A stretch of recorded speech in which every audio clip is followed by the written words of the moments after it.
Bonjour et bienvenue chez netprof.fr. Je propose dans ce cours les éléments de base qui permettent l'écriture, la compilation et l'exécution d'un programme Java. Pour ce faire, j'ai besoin d'un framework Java, c'est-à-dire d'un environnement Java que je vais télécharger depuis l'Internet chez Sun Microsystems. Je vais donc consacrer cette première partie au téléchargement du framework et à sa configuration. J'ouvre une fenêtre Google donc et je tape les mots-clés suivants: Java SE Développement Kit. J'effectue une recherche, j'obtiens une série de liens et le premier d'entre eux me mène directement chez Sun Microsystems et plus précisément à la page Download de Sun Microsystems.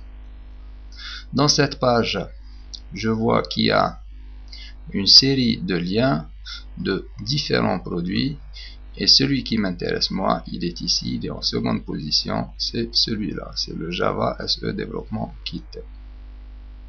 Donc, je clique sur son bouton, je vais vers une autre page, voilà, je suis invité dans cette page à sélectionner ma plateforme. Pour moi, ça va être Windows, puisque je suis sur Windows XP, voilà. Et je coche cette case à travers laquelle j'accepte la licence de Sun Microsystems. Je continue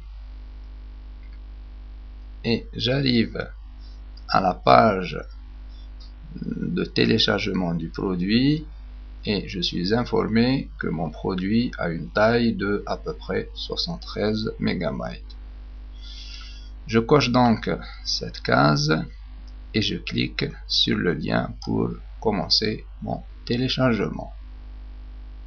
Voilà, la fenêtre s'affiche qui m'invite à enregistrer mon JDK à l'emplacement qui me convient. Bon, pour ma part, je ne vais pas l'enregistrer puisque je l'ai déjà, il est ici et je l'ai enregistré sur mon bureau.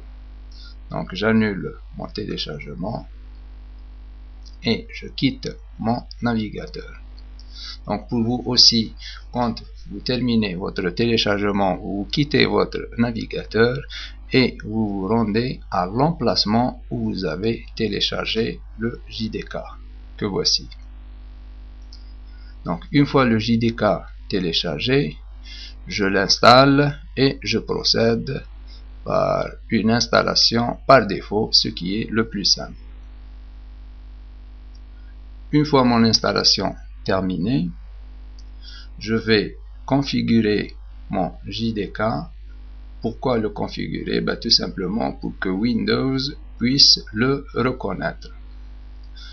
J'ouvre donc une fenêtre explorateur Windows. Pour cela, je vais à Démarrer, tous les programmes, Accessoires, Explorateur Windows.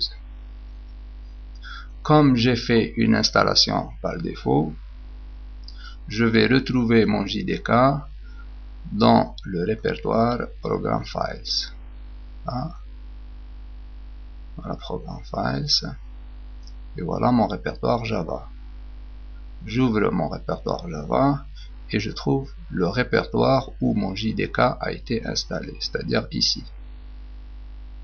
J'ouvre mon répertoire JDK et je clique sur le répertoire bin.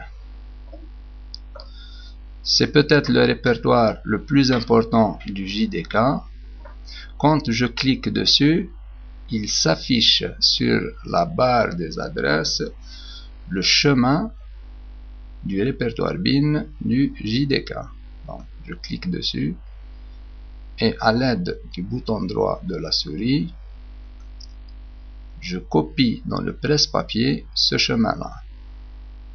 Donc, je vais amener ce chemin, je vais le copier dans variable d'environnement afin que Windows puisse reconnaître Java. Donc, je vais me rendre à variable d'environnement. Pour cela, je vais à Démarrer, poste de travail, bouton droit poste de travail, je clique sur propriété et il s'affiche une fenêtre propriété système. Là il y a différents onglets et celui qui m'intéresse c'est celui-ci, c'est avancé. Donc dans avancé, je clique sur le bouton variable d'environnement et dans la fenêtre variable d'environnement, j'ai deux petites fenêtres. J'ai les variables utilisateur et les variables système. Je clique sur path dans variable système et je clique sur le bouton modifier. Là avec le clavier, j'appuie sur la touche fin. Voilà, le curseur se rend automatiquement à la fin de toutes les valeurs. Je saisis un point virgule et à l'endroit où le curseur clignote, je pointe la souris, bouton droit et je clique coller. J'ai collé le chemin du répertoire bin du JDK que j'avais dans le presse-papier dans la valeur de la variable path. Autrement dit, j'ai indiqué à Windows où le répertoire bin du JDK se trouve. Je clique OK. Je clique encore OK. Et je termine par OK. La dernière étape de cette démonstration consiste à vous montrer que effectivement Windows reconnaît Java. Pour cela, je vais à démarrer. Je vais ouvrir une fenêtre de l'invite de commande à tous les programmes, accessoires. Voilà. Voilà l'invite de commande. Bon, sous Windows XP, on le trouve au même endroit. Donc, qu'est-ce que je vais saisir sur mon invite de commande? Je vais saisir Java, espace, moins, voilà, version, et j'appuie sur Entrée. Une fois appuyé sur Entrée, voilà, Windows me renvoie la version de Java et me dit que j'ai la version de Java 1.60 Update 11. Voilà, Windows a reconnu Java et nous allons voir la prochaine fois comment écrire, compiler et exécuter un programme Java. Je vous remercie.